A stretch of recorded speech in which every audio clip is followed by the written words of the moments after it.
लड़का गांव कैसे बाहर निकलेगा। शादी के कुछ दिन बाद, माँ, टिफिन तो देना जरा।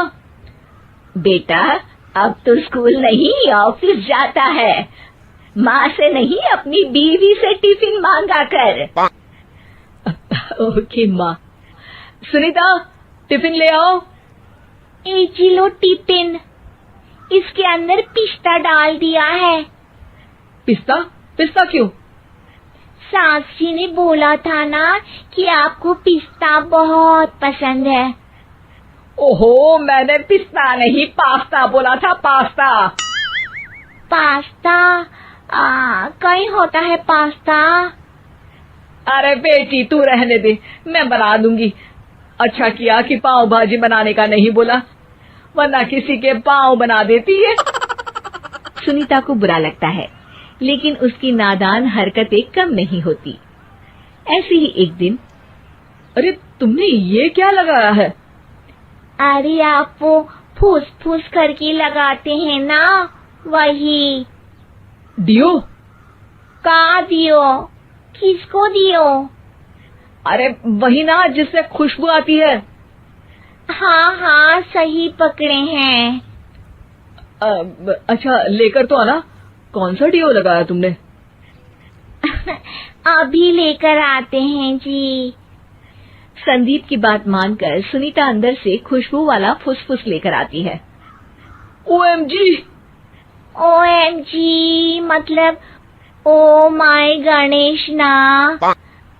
अरे ओएमजी छोड़ो, और ये खुशबू वाला फुसफुस की बात कर रही थी तुम? हाँ, इसी की। फिर से सही पकड़े हैं। अरे देवी, लेकिन आप सही नहीं पकड़े हैं, ये डियो नहीं है। डियो नहीं है तो क्या लियो है? अरे ये रूम फ्रेशनर है, जिसको कमरे में छिड़कते हैं, खुद पर नहीं। कोई बात नहीं, माँ कहती थी आत्मा किराएदार है, शरीर एक किराए का कर्म। हम शरीर पे ये डाल लिए तो क्या फर्क पड़ जाएगा। अरे बहू, ओ बहू, मेरे लिए फल तो ले आ, फिर मैं बाजार जाऊंगी। सुनीता अपनी सास के लिए फल लेकर आती है। अरे बेटा, पपीता, तरबूज और सेब फल ऐसे कैसे खा लूं? काट कर तो ले आ। माँ जी, मेरे गांव में तो खेत से उठा के सीधा खा लेते हैं। अरे ये तेरा गांव नहीं है ना। अरे संदीप, तू ही कुछ समझा देना इसको बेटा। मैं कैसे समझाऊं माँ, ये तो माइक्रोवेव को भी भट्टी बोलती है। कल मैंने बोला हाय कैसी हो, तो बोलती है किसी को हाय नहीं लगानी चाहिए। अरे सुनीता, तेरा क्या होगा?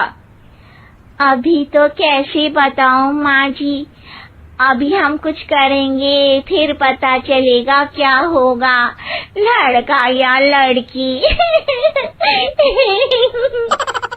हे भगवान, कहाँ से आ गई है?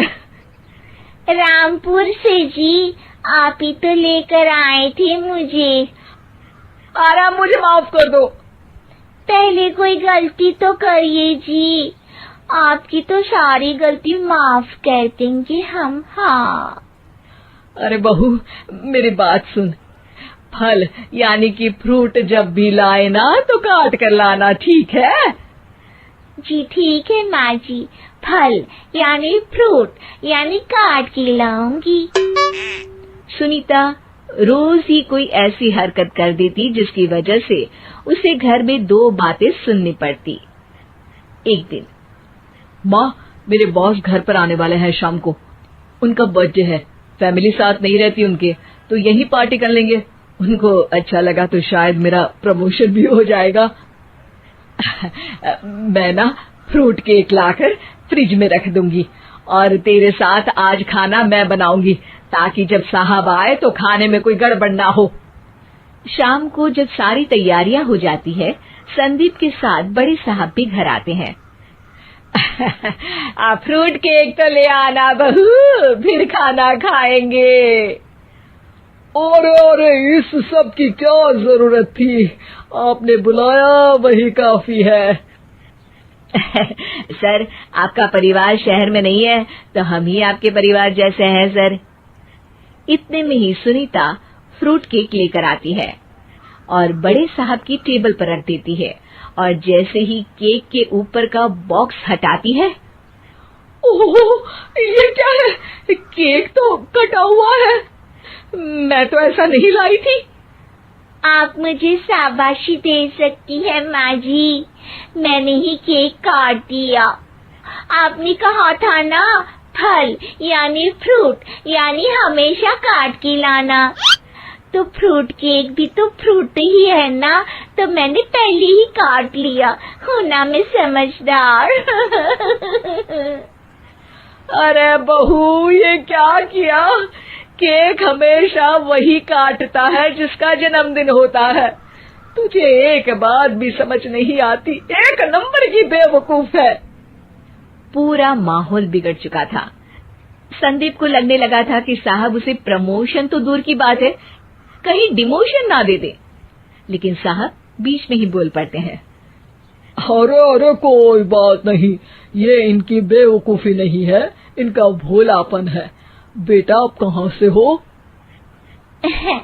रामपुर गांव से। अरे वाह, गांव से? फिर तो आपके गांव में ताजे फल और सब्जियां मिलते होंगे। हाँ, सही पकड़े हैं, हम तो काटते भी नहीं, सीधा खा लेते हैं। मैं ना एक बार तुम्हारे गांव घूमने जरूर चलूंगा। क्यों संदीप, ले चलोगे ना? मुझे गांव घूमना बहुत पसंद है। बस फिर क्या था, संदीप और सास दोनों खुश हो गए क्योंकि साहब को सुनीता ने गांव की बात करके खुश कर दिया था। अब संदीप का प्रमोशन पक्का था। शिक्षा, कभी भी किसी भी गलती पर घबराना नहीं चाहिए। हो सकता है कि उस गलती की वजह